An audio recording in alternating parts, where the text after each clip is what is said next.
Perkenalkan, nama saya Ilham Rumohorbo dari kelas 10 IIS 3.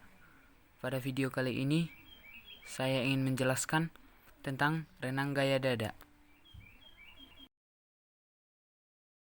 Yang pertama yaitu istilah lain gaya dada dalam renang. Gaya dada adalah berenang dengan posisi dada menghadap ke permukaan air. Namun berbeda dari gaya bebas, batang tubuh selalu dalam keadaan tetap. Gaya dada dalam renang disebut juga dengan gaya katak. Gerakan kedua belah kaki menendang keluar, sementara itu kedua belah tangan lurus ke depan. Kemudian kedua belah tangan ke samping seperti membelah air. Gerakan badan atau tubuh meniru seperti katak yang sedang berenang, sehingga renang gaya dada juga disebut dengan gaya katak. Selanjutnya yaitu teknik dasar gerakan kaki dalam renang gaya dada.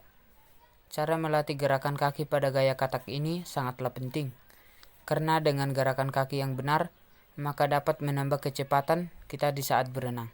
Selain dilatih di dalam kolam renang, usahakan juga untuk olahraga lari, karena itu dapat membantu Anda dalam melatih ketahanan kaki di saat berenang.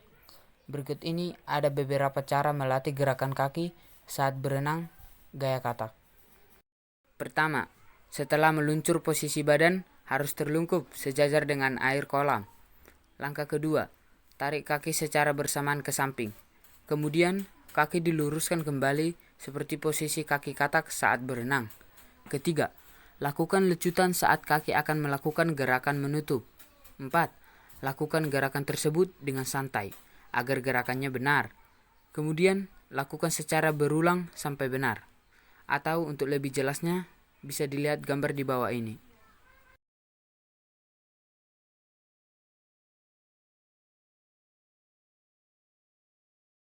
Ada beberapa latihan awal gerakan kaki dalam renang gaya dada, yaitu sikap badan telungkup, kedua tangan berpegangan pada dinding, kepala berada di permukaan air, dan kedua kaki diluruskan. Kedua kaki ditarik ke samping dan kedua kaki diluruskan. Kemudian, kedua kaki diluruskan sambil membuat lecutan pada saat ditutupkan. Pergelangan kaki tetap rileks. Lakukan hal ini secara berulang-ulang dengan kecepatan dan kekuatan penuh, sehingga akan terasa adanya dorongan dalam meluncur ke depan. Yang selanjutnya ada teknik dasar gerakan tangan dalam renang gaya dada. Latihan gerakan tangan. Kedua kaki dilekatkan pada dinding kolam. Kedua tangan diluruskan dan kepala keluar dari permukaan air. Tarik kedua tangan secara bersamaan ke arah bawah dada sambil kedua telapak tangan mengayuh air. Lakukan secara berulang-ulang.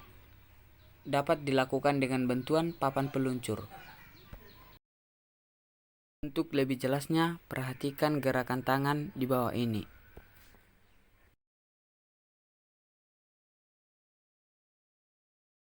Selanjutnya, ada teknik dasar pengambilan napas dalam renang gaya dada. Teknik bernapas pada gaya dada sangatlah penting untuk dilatih.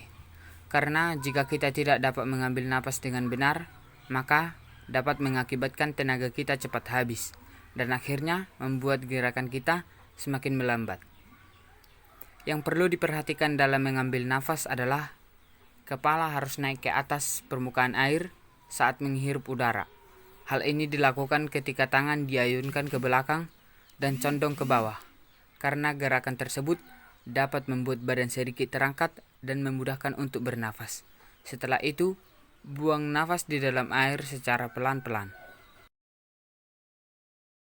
Agar lebih mudah dipahami, perhatikan gambar berikut. Yang terakhir adalah teknik kombinasi antara gerakan kaki, tangan, dan pengambilan napas dalam renang gaya dada. Secara keseluruhan, renang gaya dada dilakukan dengan mengordinasikan gerakan tangan, kaki, dan pengambilan napas. Berikut ini adalah contohnya. Yang pertama, ketika posisi tubuh mengapung atau telungkup, mulailah mengayuh dengan tangan dan angkatlah kepala. Kedua, bersamaan dengan gerak mengayuh dan mengangkat kepala, angkatlah tumit ke arah atas dan tekuklah telapak kaki. 3. Hiruplah napas secepatnya dan ketika tangan berputar sewaktu menekan dengan siku, maka telapak kaki diputar keluar sebagai persiapan melakukan dorongan. Yang keempat, jatuhkan wajah ke dalam air saat melakukan dorongan tangan ke depan dan mengayunkan kaki sekuat tenaga. 5. Luruskan kembali tubuh dan meluncur sambil mengembuskan napas. Nah, sekian penjelasan saya mengenai renang gaya dada.